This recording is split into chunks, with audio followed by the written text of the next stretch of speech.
오늘 말씀은 복음의 방향성이라고 하는 제목으로 같이 말씀을 나누고자 합니다. 오늘 본문을 보면 4장과 5장에 걸쳐서 제가 이렇게 같이 본문을 넓게 잡았습니다. 넓게 잡은 이유는 이 기사가 전부 다 하나의 단일 주제를 갖고 있기 때문에 제가 이 광범위한 오늘 말씀을 갖고 저희가 같이 한번 은혜를 받고자 합니다. 4장에서는 오늘 바나바라고 하는 그런 주의 종이 등장하고 5장에는 아나니아, 삽비라 두 부부가 등장합니다. 초대교회가 지금 점점 확장되어 가고 있는 증거입니다. 이 바나바라고 하는 사람은 굉장히 먼 곳 출신이에요. 섬 지방 출신입니다. 섬에서 왔어요. 구브로, 지금으로 말하면 사이프러스라고 하는 섬에 거주하는 유대계 사람이에요. 그러니까 디아스포라라고 하죠. 해외에 나가 있는 유대인들이 바로 오순절 그 행사에 맞춰서 예루살렘을 방문한 겁니다. 방문해서 그 바나바가 그 성도들의 모임을 보고 거기에 큰 감동받은 거예요. 그래서 이 바나바가 자기가 집으로 다시 돌아가고 자기의 산업체로 다시 돌아가는 것 대신에 오늘 성도들과의 함께 있는 삶을 선택한 거예요. 자, 그런 이제 바나바가 나오고 5장에는 누가 나오냐면 아나니아하고 삽비라 부부가 나옵니다. 자, 저는 오늘 이 얘기를 가지고 여러분이 늘상 듣던 그러한 관점에서 오늘 말씀을 풀지 않습니다. 여러분이 익숙한 말씀은 어떤 겁니까? 이거는 헌금에 관한 겁니다. 하나님의 것을 하나님께 온전하게 드려야 되는데 만약에 우리가 그것을 중간에 띄어 먹으면 아나니아와 삽비라처럼 이렇게 큰 곤욕을 당할 수 있다. 이런 얘기 많이 들었을 겁니다. 그러나 지금 성경은 그것 말하는 것 아니에요. 참 우리가 지금 너무나 안타깝습니다. 하나님이 성도의 주머니를 못 털어서 안달하시는 그런 분이십니까? 아니요. 너무나 우리가 지금 성경을 편협하게 본 거예요. 자, 오늘 이 말씀을 여러분 잘 이해하기 위해서 오늘 저한테 집중해 주시기 바랍니다. 이 성도들이 지금 교회는 성도들의 자발적인 모임으로부터 시작한 것이 아닙니다. 교회는 예수님의 당부의 말씀과 그 당부의 말씀대로 제자들이 함께 있다 보니 어떠한 일이 생겼습니까? 하늘로부터 급하고 강한 바람 같은 소리가 났습니다. 무엇입니까? 성령이 임재하시는 거예요. 바로 이게 교회의 출발입니다. 자, 여러분, 저는 여러분에게 말씀드릴 때 성령의 방향성이라고 얘기했습니다. 성령은 어떤 방향으로 옵니까? 성령은 수직적으로 내려옵니다. 영원한 세계에서 이 제한된 세계로 하나님의 나라에서 이 불편하고 이 유한한 세상으로 하나님이 내려오시는 거예요. 수직적인 은혜입니다. 철저하게 성령은 수직적인 은혜예요. 그렇다고 한다면 여러분 보세요. 사람과 사람을 통하여 서로 성령의 여러 가지 매매와 수술을 한다는 것은 어떤 거예요? 굉장히 위험한 거예요. 성령은 철저하게 하늘로부터 우리 이 땅에 내리시는 수직적인 은혜인 거예요. 그래서 그렇게 모든 사람들 120명에 모이는 성도들이 성령을 경험했어요. 체험했어요. 성령을 체험해놓고 보니까 이 사람들이 제일 먼저 생각나는 게 뭡니까? 함께 모였어요. 과거에 사복음서에 다 나오는 내용에 오병이어라는 내용이 있죠. 오병이어. 예수님의 말씀을 듣다 보니까 예수님의 말씀이 얼마나 달고 얼마나 세상에 들어보지 못했던 랍비와 서기관들과 제사장들의 말 같지 않은 능력 있고 권위 있는 바로 예수님의 말씀 듣다 보니 모든 회중들이 거기서 뒤집어진 거예요. 배고픔도 있고 해가 지는 것도 모르고 말씀을 들은 거예요. 그게 오병이어 사건입니다. 그때 해가 져서 이제 배가 고파요. 그러니까 그 많은 회중들이 어떻게 됩니까? 근데 예수님은 그 회중들을 다 그대로 돌려보내지 않으셨어요. 제자들을 모읍니다. 제자들이 막 근심하고 걱정해요. 어떻게 해요? 지금 이들이 돌아가자니 너무나 힘듭니다. 이들은 너무나 배가 고파요. 하루 종일 굶었어요. 이들에게 먹을 걸 줘야 됩니다. 그러니까 예수님이 자, 거기서 어떤 일을 행하십니까? 어떤 아이가 자기가 새참으로 먹으려고 가져왔던 조그만 보리떡 5개와 자그마한 물고기 2마리를 갖고 찾아서 현숙에 갖고 나왔습니다. 혹시 이거라도 주님 어떤 도움이 되겠습니까? 라고 갖고 나온 거예요. 예수님이 그것을 가지고 하늘을 우러러 축사하시고 그것을 나누신 거예요. 그 모든 사람들이 다 먹고도 5천 명이나 되는 그런 많은 사람들이 먹고도 12광주리가 남았어요. 이게 오병이어의 사건입니다. 이건 사복음서에 다 나와 있어요. 또 하나 7병이어의 사건이 있어요. 이건 마태복음, 마가복음에 있어요. 이것도 역시 7병이어 작은 떡 7개와 물고기 2-3마리로 많은 사람을 먹였어요. 4천 명이 먹은 사람도 먹었습니다. 왜 제가 이 얘기를 합니까? 성도들이 성령의 임재와 성령의 충만함을 경험하고 놓고 보니까 제일 먼저 떠오르는 게 그거예요. 우리가 그 광야에서 예수님과 함께 지냈던 그 아름다웠던 시기, 예수님이 우리에게 떡과 생선을 나눠주시면서 하늘에 보아 말씀하셨던 그때의 그 광경이 이들을 사로잡은 거예요. 그러니까 이들은 다시 주님 우리에게 떡을 주세요, 우리에게 물고기를 주세요 이렇게 기도하지 않으셨어요. 그렇게 주님 앞에 요청하지 않았어요. 그 대신 지금 우리가 갖고 있는 걸 가지고 5병이어 사건, 7병의 사건을 그들이 다시 재현한 거예요. 그 사건의 내용들이 오늘 사도행전에 계속 몇 번 돼요. 오늘 본문 말씀도 그렇고요. 오늘 본문 말씀에 뭐라고 나옵니까? 사도들이 큰 권능으로 주 예수의 부활을 증언하니 무리가 큰 은혜를 받아 그 중에 가난한 사람이 없으니 이는 밭과 집 있는 자는 팔아 그 판 것의 값을 가져다가. 보세요. 이것은 뭡니까? 예수님의 그 광야에서 말씀 나누실 때 그 오병이어의 사건을 그 사람들이 기억하여 자기들의 것을 가지고 나눠서 같이 함께 벌어 먹은 거예요. 나눠 먹는 거예요. 이것이 사도행전 2장에도 나와요. 어떻게 나옵니까? 2장 42절에 믿는 사람이 다 함께 있어 모든 물건을 서로 통용하고 또 재산과 소유를 팔아 각 사람의 필요를 따라 나눠주며 날마다 마음을 같이하여 성전에 모이기를 힘쓰고 집에서 떡을 떼며 기쁨과 순전한 마음으로 음식을 먹고. 보세요. 그때 오병이어의 사건, 7병이어의 사건을 이 성도들이 잊지 못하여 성령 충만한 은혜를 받고 보니 지금 나의 소유와 나의 갖고 있는 것, 그것이 아까운 것이 아니라 나의 형제, 나의 자매가 배골코 있고 나의 식구들이 지금 너무나 고통스러워하는 그것이 보입니다. 그러니까 이들이 바로 자기의 것을 다 갖고 나와 사도들의 발 앞에 두니 사도들은 그것을 가지고 어떡합니까? 그 오병이어의 현장, 7병이어의 현장을 교회에 재현한 사건이에요. 이게 초대교회입니다. 이렇게 교회가 출범되었어요. 얼마나 아름답습니까? 이들은 그 머릿속에 그 예수님의 그때의 오병이어의 기적이 너무나 생생하며 그 심장 속에 예수님이 말씀하시던 그 설교와 그 예수님의 메시지가 막 살아서 움직이는 겁니다. 이게 초대교회가 출범한 역사적인 사건이에요. 자, 그렇게 돼서 이들이 지금 교회라고 하는 공동체가 지금 막 형성돼 가고 있어요. 있는데 지금 형성되니까 어떤 일이 생깁니까? 갑자기 지금 여기 우리 3장에서 큰 사건 생겼잖아요. 성전 미문 앞에 있는 한 장애인. 근데 그 장애인은 선천적인 장애인이었습니다. 그래서 그 장애인은 누구의 도움 없이는 밥벌이를 하지 못하는 그러한 아주 안타까운 상황에 있는 분이에요. 그 사람을 베드로와 요한이 성전에 들어가다가 그만 털커덕 고쳐주고 말았어요.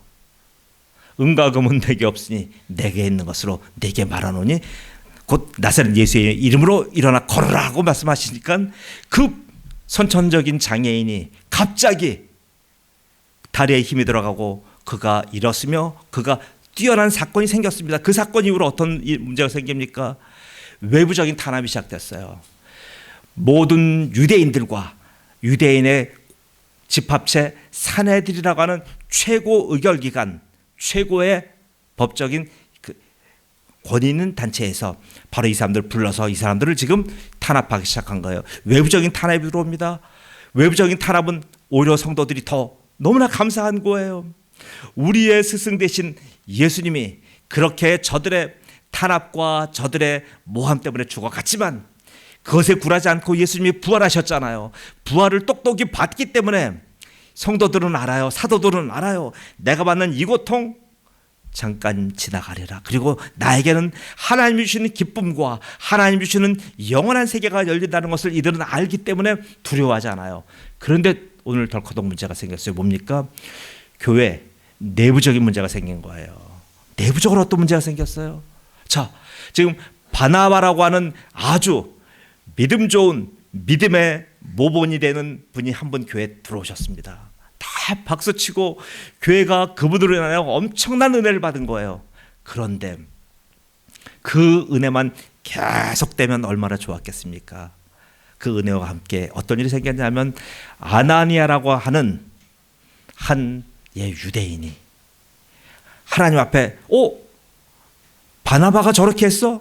저 사람 누구야? 저 사람은 나 생전 들어본 적이 없는 사람이야. 내가 계속 예루살렘에 살았고 내가 계속 성도들과 처음부터 지금까지 내가 같이 함께 했던 난데 갑자기 굴러 들어온 돌이 너무나 교회에 엄청난 일을 하며 교회에 큰 가마를 끼치며 성도들에게 감동을 주니까 아나니아가 몹시 벨이 틀린 거예요.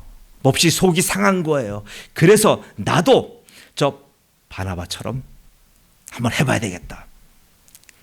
이는 믿음의 행위가 아니라 저 바나바를 보고 내가 바나바보다는 내가 그래도 이 교회 내가 더 오래된 사람이고 내가 예루살렘 사람이며 내가 정통 유대인이며 내가 이 교회를 처음 시작했던 때부터 내가 있었던 바로 창립 멤버가 난데 어찌 저 외부에서 들어온 특히 저 섬에서 온 저 한 청년이 우리 교회를 이렇게 흔들어 온단 말인가 하면서 그런 자기 나름의 공명심을 갖고 이가 바로 자기도 재산 다 팔았어요. 팔아서 사도들의 발 앞에 가져왔어요. 가져왔는데 절반만 갖고 왔습니다. 그러니까 사도가 얘기하잖아요. 베드로가 그 땅은 우리 교회와 상관없는 거다. 네가 너의 땅이고 너의 소유고 너의 재물이니까 너한테 처분권이 있다. 네가 갖고 오든 말든 이 관할은 전부 다 너한테 있다. 그러나 지금 베드로가 물어본 것은 뭡니까? 이 재물에 다 너의 소유에 파는 것에 전부 다냐라고 물어봤고 바로 아나니아는 그 전에 뭐라고 자기가 판 것 얼마를 감추매라고 나와요. 속였다는 얘기예요. 왜요? 내가 지금 하나님 앞에 하고 싶었는데 하나님 앞에 하고자 하는 마음이 처음 마음과 나중 마음이 바뀌어버린 거예요. 바뀌어버렸는데도 불구하고 계속 자기의 의식은 누구예요? 하나님이 아니라 바나바를 의식하는 거예요. 내가 저 사람만큼은 내가 해야 되는데 아마 절대 금액은 바나바보다도 많았는지도 몰라요. 그러니까 바나바의 흉내를 내서 자기가 이 일을 따라 한 거예요. 했는데 자기 믿음의 분수를 넘어선 거죠. 넘어서다 보니까 여기서 베드로의 추궁을 받아 어떻게 해요? 베드로가 뭐라고 합니까? 너는 성령을 속였도다 하면서 성령 속인 죄로 말미암아 그 자리에서 즉사하는 사건이 생겨요. 자, 여러분 이게 도대체 뭡니까? 교회 안에서 지금 한창 성령이 운동하시고 성령이 운행하시고 성령이 역사하셔서 교회가 출범되고 교회가 지금 인류 역사에 경험해 보지 못했던 120명이라고 하는 그런 대단위 인원에게 지금 성령이 내리신 역사는 처음이에요. 이렇게 지금 압도적인 역사로 교회가 출범하는데 지금 뭐예요? 아나니아와 삽비라 부부가 지금 바깥에서가 아니라 사고사가 아니라 교회 안에서 하나님의 일을 하다가 거기서 죽어버린 거예요. 여러분은 어떻게 해석하실 거예요? 여러분 어떻게 계속 설교 말씀 들으셨습니까? 자, 오늘 저를 통해서 오늘 이 사건의 본 의미를 파악하셔야 됩니다. 성령은 하나님 앞에 그렇게 지금 감시하고 있다가 어떤 성도가 하나님 앞에 마음으로 예배하느냐, 어떤 성도가 위선과 형식으로 예배하느냐, 그럼 그것 가지고 성령이 검사처럼 의금부 도사처럼 그렇게 해서 이 사람은 칭찬하고 저 사람은 혼내는 그러한 영이십니까? 아니에요. 성령께서는 진리의 영이에요. 예수님이 성령에 대해서 요한복음에 뭐라고 말씀하셨습니까? 14장 17절에요. 그는 진리의 영이라. 세상은 그를 능히 받지 못하나니 이는 그를 보지도 못하고 알지도 못함이라. 그러나 너희는 그를 아나니 그는 너희와 함께 거하심이요 또 너희 속에 거하심이라. 성령이 그러신 거예요. 성령이 오셔서, 성령이 수직적으로 오셨어요? 오셨으면 어떻게 됩니까? 떠났어요? 아니에요. 구약에선 다 떠났습니다. 그러나 이 오순절 성령 감임 사건 이후로 그 오신 성령은 진리의 영으로 우리 안에 계시고 우리 함께 계시는 거예요. 성령이 함께 계시는데도 불구하고 아나니아와 삽비라는 이것을 속인 거예요. 그러니까 성령을 속인 거예요. 자기가 판 것 중에 일부는 집에 있고 일부를 제가 갖고 왔습니다라고 했다면 성령을 속인 게 아니잖아요. 그런데 이는 사람을 속인 게 아니라 진리의 영 앞에 자기가 거짓말을 한 거예요. 이 사건은 보세요. 자, 지금 복음이 유대인에게서 시작되었습니다. 예루살렘에서 시작되었습니다. 이 복음이 유대에서 시작되었지만 이 유대에서 시작된 복음이 이제는 복음의 방향성을 가지고 나가는 것을 의미합니다. 자, 잘 들으십시오. 이 사건은 복음의 방향성을 의미하는 거예요. 이해가십니까? 아직 잘 안 갈 거예요. 이 사건은 복음이 지금 어떻게 복음이 흘러가며 어떤 경로를 통하여 복음의 운동력을 가지고 나가는지에 대한 성경적인 시각을 얘기하는 거예요. 자, 복음은 뭐예요? 복음은 바로 예수 그리스도 그분이에요. 예수님이 이 땅에 오셔서 행하시고 예수님이 이 땅에서 말씀하신 메시지며 특별히 복음은 뭡니까? 복음은 사건이에요. 어떤 사건이에요? 예수님이 십자가에서 죽은 사건이에요. 복음은 예수님이 다시 무덤 속에서 부활한 사건이에요. 복음은 예수님이 부활하셔서 이 땅에 40일 사시다가 다시 하늘로 올라가신 사건입니다. 여러분, 복음은 이론이 아니에요. 복음은 명백한 사건이에요. 이벤트란 말이에요. 어떠한 우리가 이론과 실제는 달라요. 근데 바로 성경이 말하는 복음은 완전한 사건이에요. 이때 예루살렘에 있는 모든 사람들이 예수님의 죽은 것을 보고 예수님이 살아난 것을 보고 예수님이 살아나셔서 그 땅에서 40일 동안 오고 가고 한 모든 행적을 다 보았어요. 이게 복음이란 말이에요. 그럼 그 복음은 예수님이 승천하신 이후에 그 복음이 그럼 어떻게 되었어요? 그 복음이 지금 완전히 죽었습니까? 복음이 완전히 장사되어서 복음이 두 번 다시 이 땅에 출현하지 않습니까? 아니요. 그 복음을 다시 살리신 분이 누구예요? 성령이신 거예요. 성령이 수직적으로 내려오셔서 성령이 복음과 함께 일하시는 거예요. 그래서 성령은 그 복음에게 임하신 거예요. 여러분 오해하지 마세요. 사람에게 임했지만 왜 사람에게 임하냐 하면 거기에 복음이 있었기 때문에 성령이 임하시는 거예요. 복음을 갖고 있지 않은 사람에게 성령이 임하십니까? 그런 사건은 없어요. 복음이 없는 사람에게 어떻게 성령이 임하십니까? 진리의 영은 진리가 있는 그분을 통하여 일하시기 때문에 임하시는 거지. 진리가 없고 복음이 없고 내가 예수 그리스도를 떠나 있는데 어떻게 성령이 그에게 임하십니까? 성령이 어떤 신비한 힘이며 어떤 신비한 세력이며 어떻게 나를 강화시키는 어떤 약물과 같은 그런 힘입니까? 아니잖아요. 그래서 성령이 오셔서 그 말씀 속에 임하신 겁니다. 그래서 그 복음이 지금 부글부글 끓어요. 물을 끓이면 물이 어떻게 돼요? 막 힘이 있잖아요. 운동력이 있잖아요. 활력이 있잖아요. 차가운 물은 가만 놔두면 운동력을 못 느끼는데 물을 막 끓여봐요. 히팅하면 엄청난 거기서 열기가 나오고 수증기가 나오고 운동력이 생기잖아요. 활력이 있잖아요. 바로 이런 활력이 복음에 있는 거예요. 이 복음의 활력, 이 복음의 활력을 성경은 뭐라고 합니까? 하나님의 말씀은 살아있고 활력이 있어 좌우에 나선 어떤 곳마다도 예리하여 혼과 영과 관절과 골수를 쪼개기까지 하며 또 마음의 생각과 뜻을 판단하시나니. 히브리서 4장 12절 말씀이에요. 복음이 이래요. 이 복음이 지금 성령이 오셔서 지금 복음이 막 부글부글 끓어요. 근데 이 복음은 운동성이 있고 방향성이 있는데 복음은요 수평적으로 운동합니다. 성령은 수직적으로 임하시고 수직적으로 운행하시지만 복음은 수평적으로 임하는 거예요. 그렇기 때문에 보세요. 성령이 임하셨을 때 각 사람이 어떤 현상이 일어났습니까? 성령을 받아 성령이 충만하니까 각 사람이 다른 나라의 말을 막 하기 시작했잖아요. 그 사람의 혀와 입을 사용하여 다른 외국어들이 그 입에서 막 튀어나오기 시작했잖아요. 그건 뭡니까? 바로 그 입에, 사람들의 입에 바로 성령께서는 복음을 심어 놓으신 거예요. 예수 그리스도를 본 사건, 예수 그리스도를 경험한 사건을 그 성도들의 입과 혀 속에 집어 놓으신 거예요. 그래서 그 사건을 보고 안 성도들은 바로 성령이 오셔서 각 사람의 입을 더 이상 내 지혜와 내 의지로 통제하지 못하게 하신 거예요. 예전에는 성령 오시기 전에 거기 있었던 120명의 모든 사람들은 자기의 말을 자기가 통제합니다. 자기의 언어를 자기가 골라서 얘기합니다. 내 말을 내 밖에서 나간다는 것은 내가 저쪽으로 책임지며 합니다. 성령이 오신 다음에 어떻게 됐어요? 내가 혀를 통제하지 못해요. 내가 내 입술을 통제하지 못하는 지경까지 됐어요. 성령이 우리의 혀와 입술을 붙드셔서 우리 입에서 내가 알지 못하는 다른 나라의 언어들이 막 튀어나가는 거예요. 그게 뭐예요?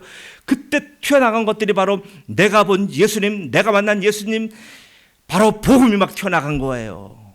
그래서 복음은 사람의 입과 입을 통하여 사람과 사람을 통하여 수평적으로 이동하는 거예요. 지금 이 사건은 바로 이걸 얘기하는 거예요. 더 이상 복음이 아나니아에게 있지 않다, 이걸 얘기하는 거예요. 지금 아나니아와 삽비라는 바로 유대인을 얘기하는 거예요. 정통 유대인들. 지금 이 시대부터, 지금 요 사도행전 이 시기부터 1400년 전 이전에 모세에게서 받았던 율법으로 시작하면 1400년 동안 그들은 뭐예요? 모세 율법을 지켜온 아주 위대한 민족이에요. 1400년 동안 하나님의 말씀, 모세의 율법을 붙들고 살았는데 이제 더 이상 하나님이 복음과 구원이 그들에게 있지 않다는 것을 지금 오늘 명명백백하게 밝혀주시는 거예요. 아나니아는 죽었어요. 삽비라도 죽었어요. 이거 뭡니까? 이제 복음은 유대인에게서 떠났다, 이 얘기를 하는 거예요. 헌금 얘기? 이런 거 아니에요. 교회에서 무엇을 더 심고 이거 아니에요. 왜 이렇게 자꾸 성경을 편협하게 보고 왜 이렇게 자꾸 성경을 자기 편의적으로 보는지 모르겠습니다.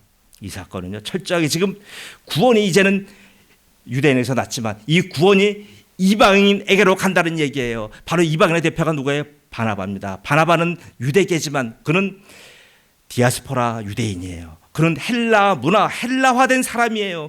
정통 유대인이지만 이미 헬라 세계 속에 들어가서 그리스와 로마의 문명과 문화 속에 살아가는 사람이에요. 이제 복음은 이방인에게 간다는 얘기예요. 복음이 유대인에서 출발했지만 출발한 복음은 유대인이 받아들이지 않고 유대인이 예수를 십자가에 처단하고 그들이 복음을 경멸했기에 이제 그 복음은 어떻게 됩니까? 이제 이방인에게로 달려가는 거예요. 바나바가 누구를 교회에 소개합니까? 바나바가 한 위대한 일이 있어요. 바나바는요, 바로 바울이라고 하는 청년을 교회의 사도에게 소개한 거예요. 사울이라는 청년이 바로 하나님의 백성들을 그렇게 탄압하고 죽이고 그렇게 아주 극렬한 유대교의 정통신자가 되어서 하나님의 백성들, 바로 초대교회 신자를 죽이려고 그렇게 쫓아다녔던 그 사울을 주님이 만나셔서 그를 완전히 뒤집어 놨잖아요. 그리고 나서 하나님을 만났는데 그 하나님이 자기를 이제 모든 죄를 청산시켜 주셨는데 길이 안 보이는 거예요. 그 청년 사울, 이제 바울로 바뀐 바울이 앞이 캄캄한 거예요.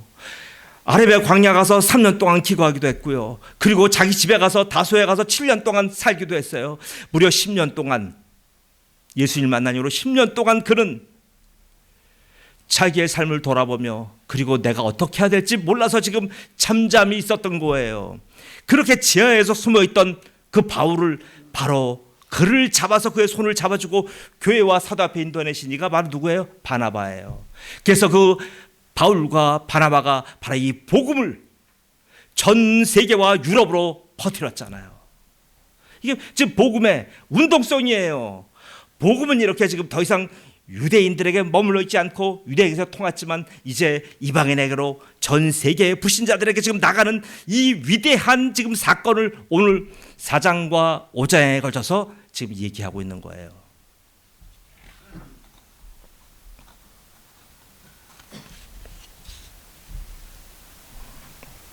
그런데도 여전히 이 사건을 아나니와 삽비라의 개인사로 보거나 아니면 헌금 문제로 보거나 아니면 정직한 바나바와 위선자 거짓말하는 아나니아 이런 식으로 지금 보겠습니까? 아니요. 지금 이 사건은 초대교회와 지금 현재의 교회를 연결해준 위대한 시금석인 거예요. 여기에서 지금 복음의 이정표가 결정되는 거예요. 복음의 운동성과 복음의 방향성이 지금 이 사건을 통하여 지금 이방인에게로 열린 거예요. 이것을 그래서 교회사 이제 공부하시다 보면 뭐라고 하냐면 드디어 기독교가 지역 종교에서 예루살렘에 머물러 있는 그 조그만 지방 종교에서 세계 종교로 지금 바뀌고 있다 이렇게 표현하는 거예요. 얼마나 답답하게 표현합니까? 지금 지방 종교가 세계화되는 이런 식입니까? 모든 교회 자체가 그렇게 얘기해요. 너무나 안타까운 거예요. 세계 종교로 가는 거 아니잖아요. 지금 이것을 가장 잘 표현한 사람이 누구냐면 바울 사도예요. 바울이 뭐라고 합니까? 바울은 곧 예수 그리스도를 믿음으로 말미암아 모든 믿는 자에게 미치는 하나님의 은이 차별이 없다라고 로마서 3장 22절 얘기해요. 보세요.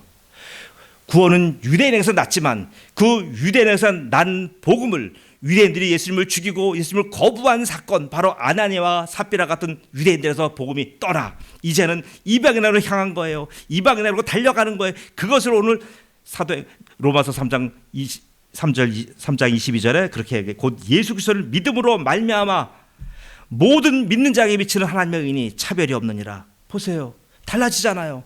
지금 복음의 운동성이 이렇게 바뀌어진 거예요. 그래서 이 복음이 어디까지 왔습니까? 지금 우리한테까지 온 거잖아요. 믿으십니까?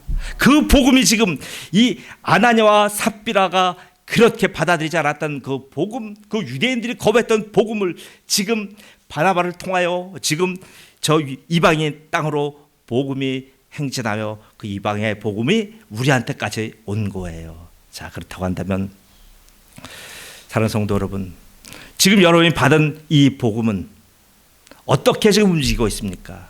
내가 받은 복음이 지금 어떻게 움직이고 있어요? 여러분 자신을 한번 돌아보시기 바랍니다. 나는 지금 분명히 복음을 받았고 이 복음이 지금 내게서 여전히 살아서 운동력이 있고 활력이 있고 좌우에 나서는 어떤 것보다도 예리하여 혼과 영과 관절과 골수를 쪼개기까지 하며 이런 지금 복음이 우리한테 들어와 있는데 이 복음이 지금 어떻게 움직이고 있습니까? 이 복음이 지금 어떻게 지금 나를 이끌어가고 있습니까? 그 복음이 지금 내가 어떻게 하기를 원하십니까? 복음은 내가 입을 닫으면 복음은 여기서 끝나는 거예요.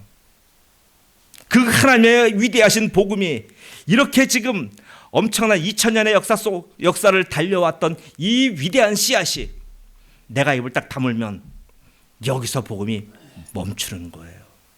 그럼 나는 뭡니까? 나는 살아도 살아있는 자가 아니에요. 나는 육신적으로 살아있지만 나의 영혼은 이미 아나니아와 삽비라예요.